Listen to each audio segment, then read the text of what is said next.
तैयार है? स्टार्ट। वाद तथ्य 1।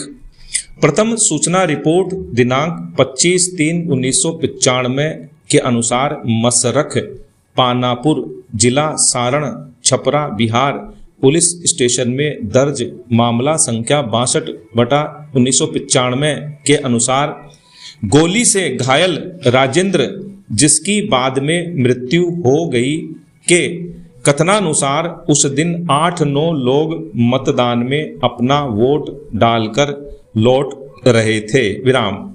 लगभग 9 बजे प्रातः वे जब अपने घर के पास पहुंचे तब 5 व्यक्ति एक कार से आए, जिनके हाथ में बंदूक और राइफल्स थी। उनमें प्रभुनाथ सिंह, जो बिहार पीपुल्स पार्टी की ओर से चुनाव लड़ रहा था, कार में से ही पूछा कि उसने किसे वोट डाला है।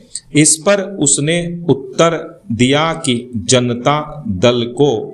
इस पर प्रभुनाथ सिंह ने उस पर गोली चला दी, जिसमें वह और 2 अन्य को भी गोली लगी, जिसमें एक अन्य दरोगा राय की भी मृत्यु हो गई और एक श्रीमती देवी को गंभीर उपहति कारित हुई। विराम। पैरा 2। चूंकि अभियुक्त संख्या 1 प्रभुनाथ सिंह राजनीतिक व्यक्ति था और तत्कालीन सांसद भी था, प्रशासन और अन्वेषण संस्था में प्रभाव रखता था, उसने साक्षियों को प्रभावित किया। विराम। एक साक्षी के लिए बंदी प्रत्यक्षीकरण याचिका भी प्रस्तुत करनी पड़ी, जिसमें भी अनेक निर्देश जारी किए गए। फिर भी विचारण न्यायालय ने सभी अभियुक्तों को दोष मुक्त कर दिया और उसके विरुद्ध पुनरीक्षण याचिका संख्या 1345/2009 को भी प्रस्तुत। आक्षेपित आदेश दिनांक 2/12/2021 के द्वारा उच्च न्यायालय ने विचारण न्यायालय के निर्णय की पुष्टि करते हुए निरस्त कर दिया है। विराम। पैरा 3।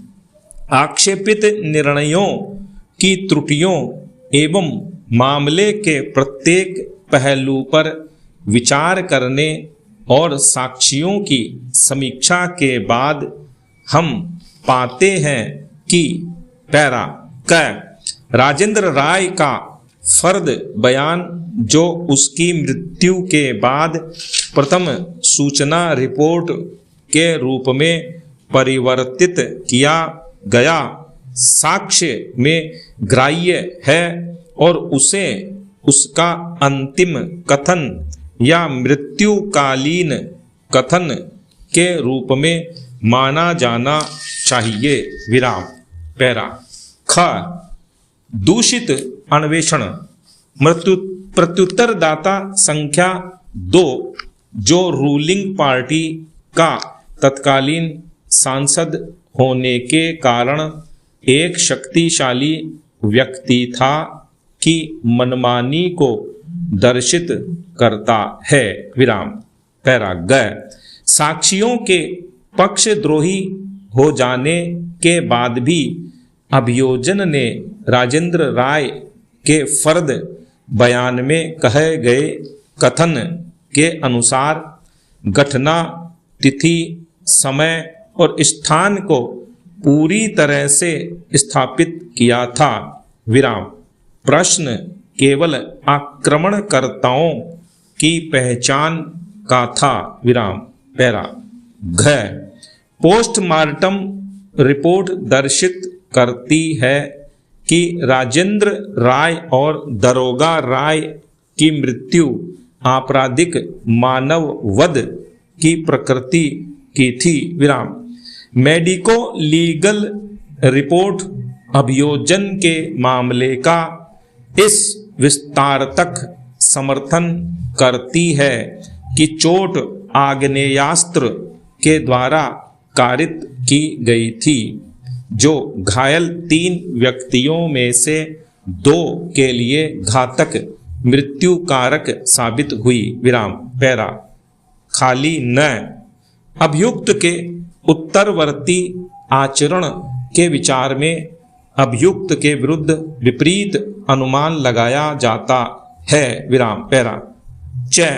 बंदी प्रत्यक्षीकरण याचिका दिनांक 13/7/2017 में दिए गए निर्णय की अभियुक्त के आचरण, अन्वेषण संस्था, लोक अभियोजक और विचारण का संचालन कर रहे पीठासीन अधिकारी के संबंध में न्यायिक अपेक्षा की जाती है। पैरा 6।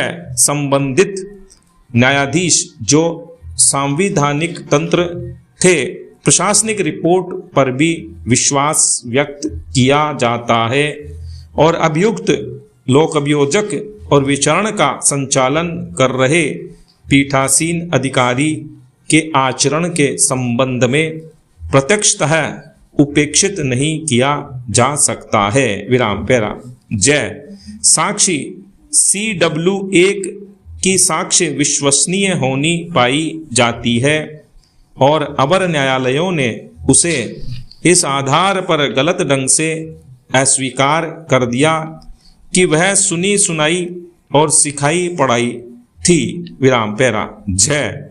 मृत्युकालिक कथन और CW1 का कथन पूरी तरह से स्थापित करता है। विराम।